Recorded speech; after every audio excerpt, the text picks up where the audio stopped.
29 বছর পর আদালতের নির্দেশে অপমৃত্যু থেকে হত্যা মামলায় রূপ নিয়েছে সালমান শাহর মৃত্যুর ঘটনা। স্ত্রী সামিরা এবং খলনায়ক ডন সহ 11 জনের বিরুদ্ধে হত্যা মামলা দায়ের করেন। যদি ভুল বুঝে তাহলে আমি কি করতে পারি, তাই না? আসসালামু আলাইকুম। সালমান শাহ আত্মহত্যা করে নাই, সালমান শাহ খুন হয়েছে। আমার হাজবেন্ড এটা করাইছে আমার ভাইরে দিয়ে। একটা রিপোর্ট ছিল, পিবিআই রিপোর্ট ছিল, যে রিপোর্টটা এর আগেও যে রিপোর্ট দিয়েছিল পিবিআই অপমৃত্যু হিসেবে একটা রিপোর্ট দিল, সেই রিপোর্টটার বিপক্ষে আমরা একটা রিভিশন দায়ের করেছিলাম আদালতে। বিজ্ঞ আদালত এটা বিবেচনা করে আমলে নিয়ে আজকে আদেশ দিয়েছেন যে ওই সময়ে যে রিপোর্টগুলো পুলিশ দিয়েছেন সবগুলো ত্রুটিপূর্ণ ছিল। এইমাত্র গ্রেপ্তার হয়েছেন বাংলা সিনেমার খলনায়ক আলোচিত ডন। গ্রেপ্তারের পর তিনি দিয়েছেন এমন কিছু চাঞ্চল্যকর স্বীকারোক্তি যা নতুন করে নাড়া দিয়েছে পুরো দেশকে। সবচেয়ে অবাক করা বিষয় হলো তিনি স্বীকার করেছেন সালমান শাহ হত্যার সঙ্গে নিজের জড়িত থাকার কথা, আর দিয়েছেন সেই ঘটনার লোমহর্ষক বর্ণনা। তাহলে দেরি না করে চলুন জেনে নেই ঠিক কী বলেছেন ডন সালমান শাহকে নিয়ে, আর কি নতুন তথ্য উঠে এসেছে তদন্তে। সালমান শাহ আসলে আত্মহত্যা করেনি, সালমান শাহকে খুন করা হয়েছে এবং সেই খুনের সাথে আপনি জড়িত। এবং তার মা নীলা চৌধুরী এবং তার ছোট ভাইও আপনার প্রতি সন্দেহ পোষণ বক্তব্য দিয়েছেন, এবং আপনার সাথে তো তখন শাবনুরেরও ভালো সম্পর্ক ছিল, কিন্তু কই শাবনুরের সাথে তো আজকাল আপনাকে দেখাই যায় না। একটা ছোট্ট কথা, সেটা হচ্ছে যে আমার প্রত্যেকটা কথা কিংবা প্রত্যেকটা কাজে একটা যুক্তি থাকে, তাই আমার সমস্ত আনন্দই অপূর্ণ থেকে যায়। সালমান হচ্ছে আমার ওরকম একটা বন্ধু, আমরা খুব ক্লোজ ছিলাম, তাই না? আমরা তো সালমানের সাথে আমার লাস্ট দেখা হয়েছে 1 তারিখে। আমি 1 তারিখে সালমানের চিটং থেকে ঢাকায় ব্যাক করছি, সালমানে আমাকে উঠিয়ে দিয়েছিল। তারপর আমি 2 তারিখে চলে গেছি হচ্ছে যে বগুড়া। তো আমি 2 তারিখ থেকে 7 তারিখ পর্যন্ত বগুড়াতেই, ঠিক আছে। এখন যে ধারণাগুলো করা হচ্ছে, আমরা তো সবসময় একসঙ্গে ছিলাম। কোশ্চেন এখানে থাকতেই পারে যে সবসময় একসঙ্গে ছিল, কিন্তু এই মোমেন্টে ডন নেই কেন? এটা একটা স্বাভাবিক কোশ্চেন, আসতেই পারে। তো এখন আপনি যেখানে নেই সেখানে আপনি তো ইনভলভ করলে হবে না জিনিসটা, তাই না?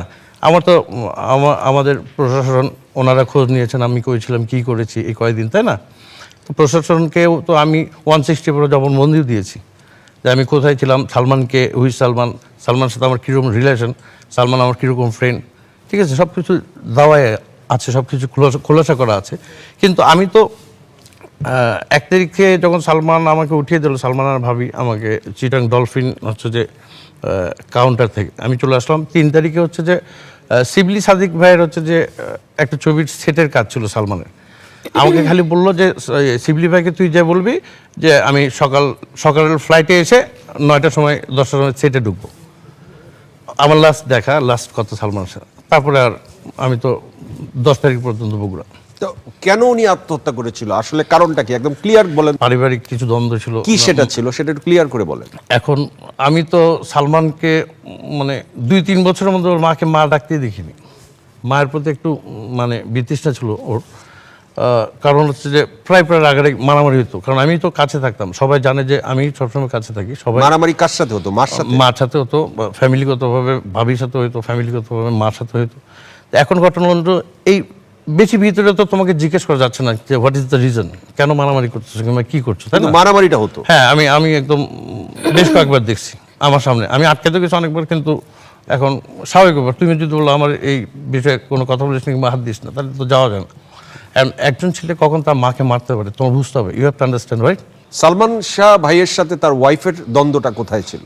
ভাবির সাথে তো কোনো দ্বন্দ্বই ছিল না, কারণ ভাবির সাথে আমি এরকম প্রেম খুব কম দেখেছি।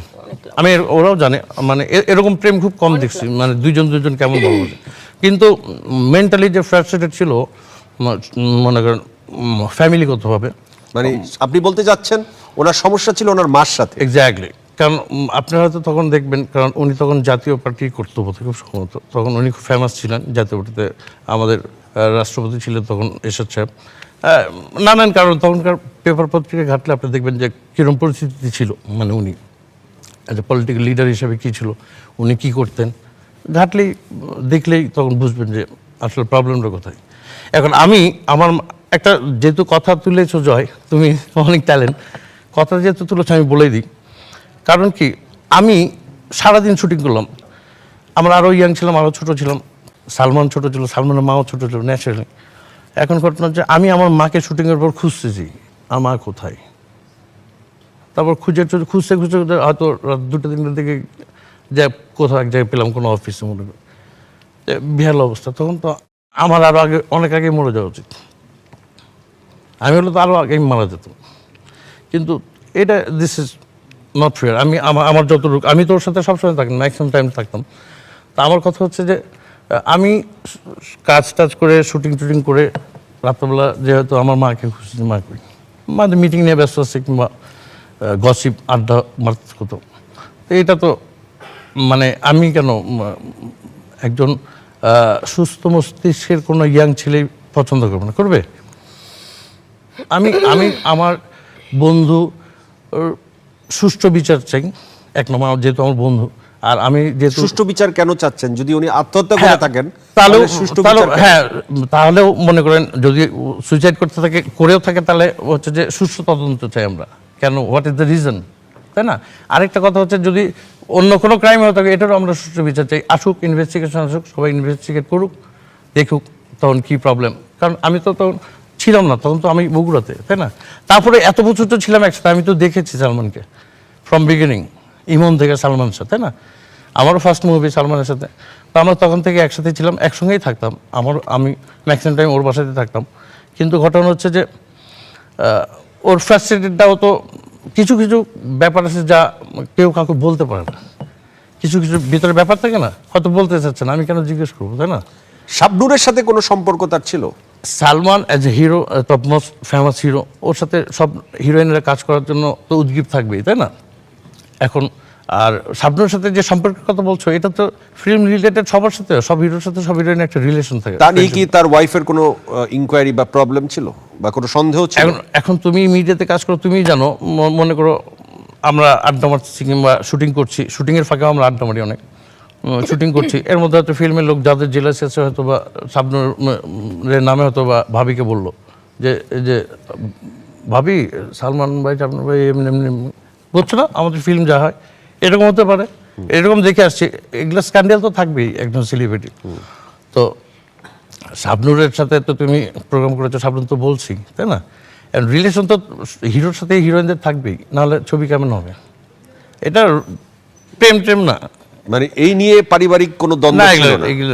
এগুলো হঠাৎ কথা উঠতে পারে, কিন্তু ঘটনা হচ্ছে এগুলো নিয়ে, এগুলো কোনো ইয়ে না। শোনা কথা যে কোনো এক প্রোগ্রামে কোনো একজন বড় মানুষের সাথে সালমান ভাইয়ের দ্বন্দ্ব হয়েছিল এবং সেখানে একটি চ্যালেঞ্জ।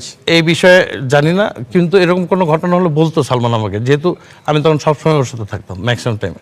আর সালমানের আম্মা একটা, উনি আন্টি, ওনাকে সম্মান দিয়ে বলছি, উনি বারবার কেন যে জড়াচ্ছেন আমাকে, আমার এটাই বোধগম্য হচ্ছে না, এক নম্বর। আর দুই নম্বর কথা হচ্ছে যে সালমানের আম্মা তো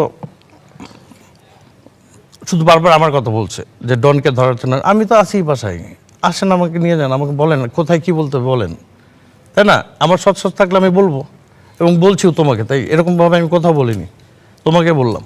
কারণ এটাই বলার সুযোগ, এটাই জনগণের জানার সুযোগ যে তুমি যেহেতু ছিলাই না, তাহলে তোমাকে জড়ানো হচ্ছে কেন। এইবার 2 নম্বর কথা, প্রথমে সালমান আম্মা একজন সাক্ষী দাঁড় করিয়েছিলেন, নাম কি জানি, নাম ভুলে গেছি, রুবিনা রিজভি, এটা তো পরে আসলো প্রথমবার। এখন ওনাকে সালমান আম্মা সাজিয়েছিলেন যে তুমি এটাতে যদি রাজসাক্ষী হয়ে থাকো তাহলে ডন টনের সবার ফাঁসি হয়ে যাবে, তুমি আমেরিকা চলে যাবো, তোমাকে পাঠাবো। ওই বেটাকে ম্যানেজ করছে গুলশান থানা থেকে। সালমান আব্বা আবার এখানে কেস সাজাইছে যে আগন্তুক একটা ছেলে ওনার বাসায় ঢুকে পড়ছে, তারপর ওনাকে ধরেছে, উনি বলছে যে এটা কোনো সম্ভব নেই, একটা ছেলে বাসায় ঢুকে পড়লো আর তুমি জিজ্ঞেস করলে সালমান স্যার কেসের আসামি, ওই বলে হ্যাঁ ভাই মারছি, তাই না? এখন ঘটনা হচ্ছে ওই ছেলেকে যখন ইনভেস্টিগেট করা হয়েছিল, আমার কাছে সব পেপার পত্রিকার কাটিংগুলো আছে, তখন হচ্ছে যে ওই ছেলেকে যখন চাপ দেওয়া হয়েছে যে এই বিষয়ে কি মানে জানো, সালমানের বাসা করি, সালমানের বাসায় তো চিনি ওই ছেলে, এফডিসিতে কোথায় তোমরা আড্ডা মারছো ডনের সাথে, বলো।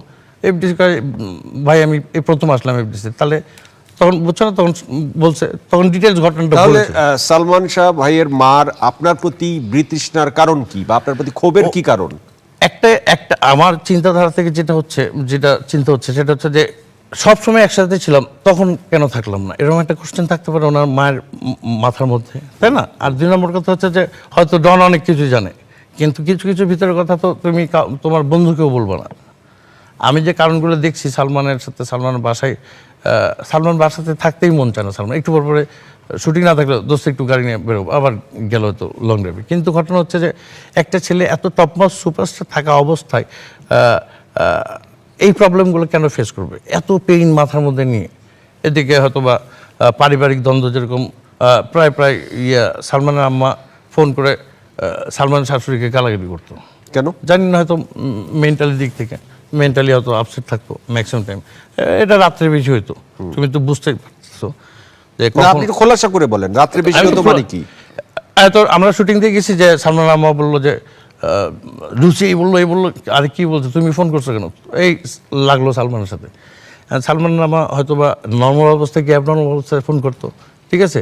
অ্যাবনর্মাল অবস্থা বলতে আপনি কি বোঝাচ্ছেন? এখন আমি কি বলবো, মানে মদ্যপ অবস্থায় বোঝাচ্ছেন? হতে পারে এরকম, তখনকার পেপার পত্রিকা ঘাটলে আপনি দেখতে পাবেন যে তখন উনি কি অবস্থায় ছিলেন।